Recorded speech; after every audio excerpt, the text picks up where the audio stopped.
What's up, everybody? We're doing an extra episode here for the podcast. This is me just talking about BlizzCon, how it went. Little bonus episode for you guys. So, first of all, good to be back in Seoul. It's really cool to wrap up the entire year, crown a champion, and then get ready to start all over again. Quick reminder, KSL is still going on. I think this podcast is probably going to be released Friday while KSL is still out. I'll be mentioning that on the show as well. But definitely, if you're jonesing for some StarCraft, KSL is going to be on for the next, I think, 3 weeks. So still a little bit of StarCraft. They always squeeze in a little bit in December here. Since I've been back, I've been laddering. I just tanked my MMR like 100 points. Super salty about that. And other than that, man, I've just been doing a whole bunch of real-life stuff, getting some stuff from my apartment. I don't know, just kind of getting settled in, getting ready for the winter. And it is getting pretty cold out here, by the way. The winters in Korea are brutal. So other housekeeping stuff. As you guys know, we've unlocked the video portion of the podcast. I met with some guys last night. I think I found a space where I can record and I can rent some equipment because the stuff I want to use, if I were to buy it, we need to have way more money, and we're not there yet. But I think with the Patreon money we've got, I can hire some guys, borrow some equipment, and we're going to try an episode coming up here that is going to be video only. We still have a few extra recordings that we haven't released yet. Some that I did at BlizzCon and some that I did before. That are going to be coming out. But we will be having this video stuff coming here. I'm very excited about that. So if you guys can, the Patreon support is really appreciated. I'm really looking forward to doing video stuff too.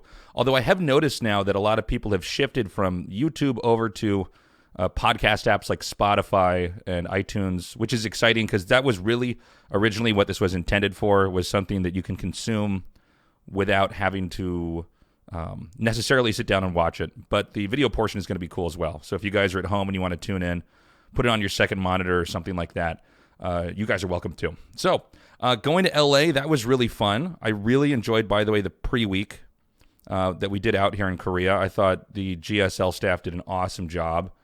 And let me know what you guys think about that. But I thought that the WCS pre-week was really fun. I like the flavor that Africa TV production puts on it. They have a little bit of a different style, as you guys probably have noticed. You know, GSL production or ASL production compared to a lot of other studios. So I really enjoyed that, and it was really fun to then go travel with everybody together to LA and get set up there and then get ready for that final day at BlizzCon. So before I go into the StarCraft stuff, let's start with, I have a piece of paper with a list of stuff. Okay, so let's just start with BlizzCon started. So the Hearthstone apology. First of all, one of the reasons why I haven't talked about the Blitzchung incident or anything like that is, first of all, the news was crazy when it came out. And then Blizzard released that, not really an apology, like saying it had nothing to do with China, which was really weird. And I remember when I saw that, I thought, okay, this can't be the last time this is going to come up. Something's going to have to happen at BlizzCon. They're going to have to do something. And then there was also this weird situation where, you know, they fired 800 people at Blizzard earlier this year. These people that are there now are not the people I worked with before. So I wanted to get down to BlizzCon, actually talk to some Blizzard people, get a feel for, you know, what their take on it was, and just kind of unpack it there before I'd made any statement about it. So first of all, I am glad to see that Blizzard apologized, or J. Allen Brack apologized. I think we're going to have to wait and see what they do next. I know a lot of people were talking about how they didn't go further in explaining a change of rules or anything like that. I don't know if we would expect to see that in a keynote speech, but I guess as esports events from Blizzard continue to move on, we're just going to have to see how they react and how they behave. Obviously, I'm pro-free speech, pro-democracy.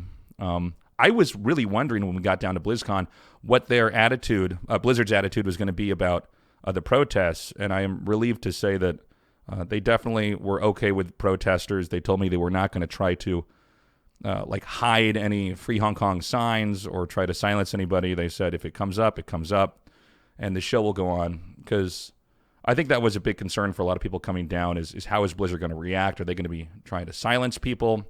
The protest outside, the protesters were very friendly. I got to chat with them on the second day of BlizzCon because there was no StarCraft on day 2.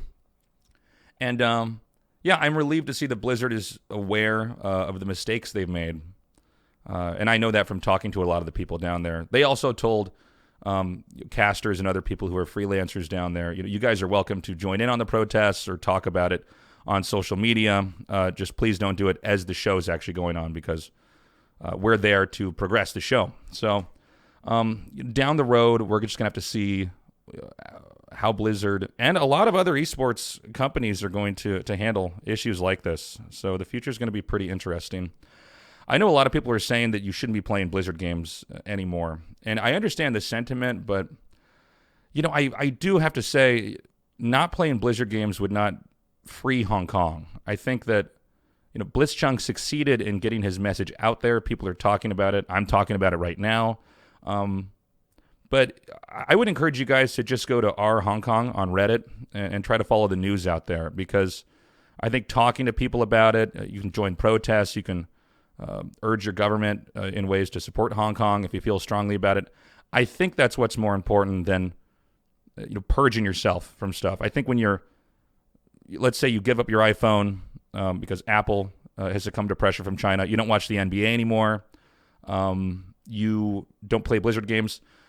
In some ways, that's a way to make yourself feel better, where I think there's more that you can do to actively get out there if you feel strongly about it. And support what's going on there. So if you're not informed, I would suggest you go to our Hong Kong. There's a lot of information about what's going on down there. And I think that's the best way to go about doing stuff. So very glad to see that the protesters were welcomed at BlizzCon, and that there was even some protests in the event. But I think Blizzard is aware that they messed up. And as I said before, we're going to have to see how they handle this moving forward. After that, the Diablo 4 announcement. That trailer was fucking cool, man. Now, I don't know how much of you guys are Diablo people. I mainly only played Diablo 1. I played a little bit of Diablo 2. I think I was in high school when that was out. But I ended up going back to StarCraft pretty quickly. And then Diablo 3, I barely touched. But I'll tell you, man, Diablo 4 looks pretty badass. I thought it was going to be from a Dark Souls perspective. I don't know if you guys heard that rumor, but that's what I was under the impression of. I thought they were trying to go more in that direction, but it appears to be a top-bottom kind of bird's-eye view game. I guess it's not coming out for a couple years. It seems like they almost were forced to do this because the Diablo Immortal debacle, they were pressured by the community, I think, to show that they were doing something else Diablo-related. But I guess it's going to be a couple years out. So, cool trailer. I don't know what else to say other than I'll give it a shot when the game comes out. As far as Hearthstone goes, I guess there's a Battle Royale. I have not tried this. I haven't had a chance to look at it at all. So I think I'll probably give an opinion on that in a later podcast. But I guess it's like a Battle Royale or something. It seems like all these companies are continuing to copy each other with this auto chess or Battle Royale stuff. As far as WoW goes, I don't know anything about WoW at all. I've basically never played it, so I don't know. I know the Classic was awesome. It seems like Blizzard's going back and revamping a lot of the old games that they did, which is good, from Warcraft 3 to StarCraft Remastered. I wonder if they're going to do a Diablo 2 remastered. I imagine they're going to have to do that, but it would seem like there would almost be too much Diablo coming out at once, right? So, I don't know. We'll see. But yeah, I haven't really tried the Hearthstone thing. Overwatch 2 was announced. Now, this one I thought was a little bit weird. It seems like it's more DLC. Tell me if I'm wrong about this. It seems like it's much, much, much more DLC, like an add-on. It doesn't seem like it's a new game. It seems as though it's just like they're adding in a single player. Isn't this weird? This whole situation where games are released essentially incomplete now.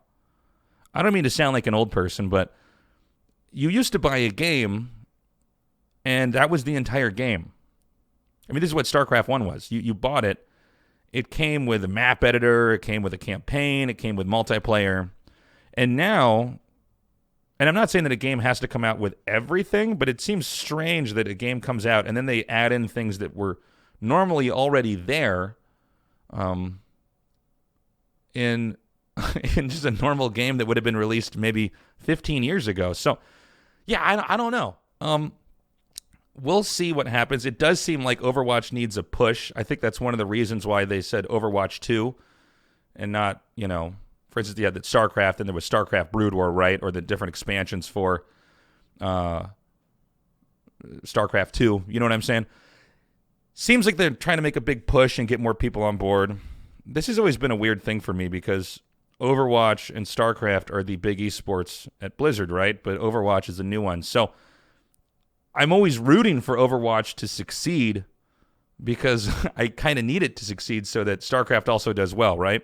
Both the esports need each other in a way. StarCraft is the old one, kind of the foundation esport. Overwatch, on the other hand, is new. They're trying to franchise it and do this really aggressive marketing campaign. So I hope it works out. I'm just curious to see how it's going to be received, how much it'll help the game. Yeah, and then there was StarCraft, I guess, had some announcements. I don't do the co-op commander stuff, so this doesn't really mean much to me. I'm only into multiplayer. I am wondering if they're ever going to do a new RTS at Blizzard. I can see why they wouldn't be releasing one right away if they just did StarCraft Remastered not long ago. Warcraft Reforged appears to be just around the corner. And I guess you don't want to have too many RTSs dropping at once, right? But I would imagine after they've remastered Warcraft 3, I don't think they would then go remaster Warcraft 2, right? I think that's going a little bit too far in the past. I would hope they would eventually go to another RTS. It just seems like it's about time. This is one of the things that always kind of pisses me off is that everybody says nobody makes RTS. Well, actually, everybody used to make RTSs because all these companies would copy each other. Now they're all making auto chess and battle royale games.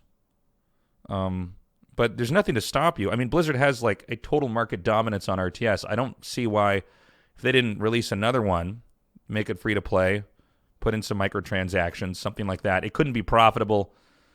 I don't know. I mean, you guys know what I'm saying. It's a little bit weird.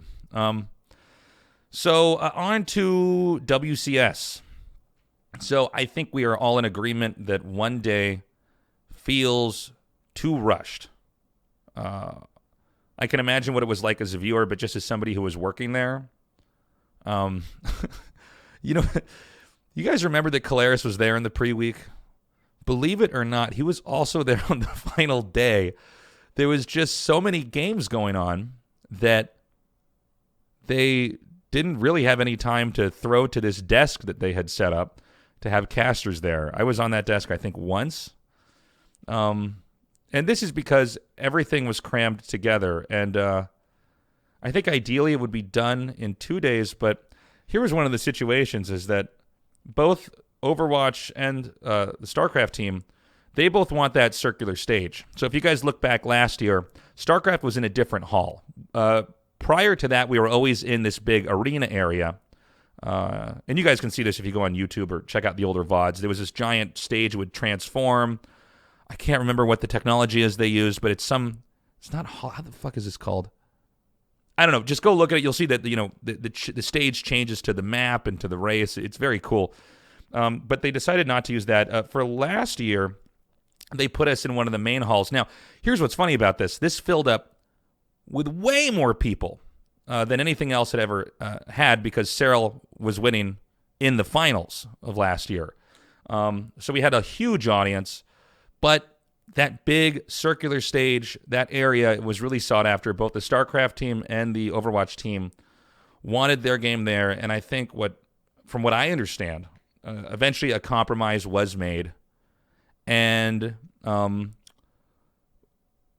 basically StarCraft got the first day, Overwatch got the second day, and it seems like on some level both sides ended up losing out because both of the events were a little bit rushed. So I've thought, okay, what are ways to fix that? And this might be an unpopular one, but if you just had the round of 4 for a one-day event, maybe then you could actually build more of a story. When we were casting down there, it was like game, boom, game, boom, game, boom. Very little fill time in between, very little time to utilize B-roll. It definitely felt more rushed than the pre-week we had here in Korea for the WCS pre-week. So I don't know. I mean, I'm in agreement with you guys. Congrats to Dark. He totally crushed it. If you guys go back, this is just something funny that happens when you're casting. But in Game 2, Raynor was dead but wasn't leaving. And so there's this weird moment where Dan and me are trying to hype it, and then we realize, oh, he's just not leaving yet, right? And it's always tricky to try to figure out how to navigate that as a caster while still trying to keep the excitement there. And then in the last game when he started to get killed by Dark, I was getting ready to hype it, and then I thought, oh, wait a minute, maybe he's going to stay in the game. I want to try to hit it at the right time. And then he taps out GG, and I go, okay, GG. So not my best finals moment as a caster, but the games are very cool nonetheless. I actually thought the semifinals were even better. Cyril Raynor, that last game was insane, man. Very cool stuff. So it was a treat, though, to work with the Overwatch production team. Those guys are total pros. Also, a little side note here, but they had the coolest sound setup I've ever seen as a caster. I had like 8 different dials that I could control every type of volume that I could receive. So I could control Dan's volume exactly, my volume exactly, the audience's volume exactly, my producer's voice, the in-game sound. It was really cool. They definitely need to have that for every esports event. For some of you guys who are trying to come up and talk to me before we go live, when you see me with my headset on, we're trying to make sure that all the sound is balanced out perfectly. Because speaking from experience, when the sound is not going right and you start to cast and you can't hear your co-host, or the game sound is too loud, or you can't hear yourself, it can be a disaster. So for those of you guys that were trying to talk or say hi, sorry, I'm actually, when I'm hooked up to that, we're going through a series of tests to make sure that everything's going to be okay for when the show goes live. And by the way, it was cool getting to see some of you guys down there.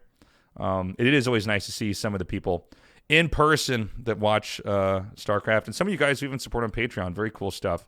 One other thing that I was a little bit disappointed about was I think we need to be having some kind of a big show match for the AI. I know that Cyril got to play against it, but I would love if we could get one player from each race and then play the AI in each matchup, because I really want to see. This is the DeepMind AI. Sorry, I'm getting ahead of myself. I would love to see how a pro and the AI fare in each matchup. Like, what if we find out that the DeepMind AI cannot lose Zerg versus Zerg no matter what, but it has a hard time in TVT? You know what I'm saying? The game operates in so many different ways. I'm very curious to see in a man versus machine setup how that goes. So hopefully Blizzard will do something like that. But we are going to have to see. Other than that, man, being in LA, it's really cool to go back to America. I have been going to BlizzCon, I think, since 2007 or 2006. So I've been in Anaheim every year at early November for over a decade. So this is this cool ritual I've been doing. It's always good to reconnect with old friends. When I wasn't casting, Maynard and Nathanius were hanging out in my hotel room watching me play Resident Evil 2 on my laptop, which, by the way, was a pretty cool remake. So that was fun. Good to get some LA sunshine. God, the weather is beautiful out there. Although I will tell you, man, I think there's something to being in a place where the weather does change dramatically. I think it puts you more in tune with the world, you know, and time changing and seasons changing. So it's good to be back at Seoul. I'm welcoming the winter, even though it's going to be pretty brutal. And other than that, man, just some KSL going on. And December, I don't think there's going to be anything happening. So again, I'm going to be doing more recordings for this podcast. We are going to be getting that video stuff set up.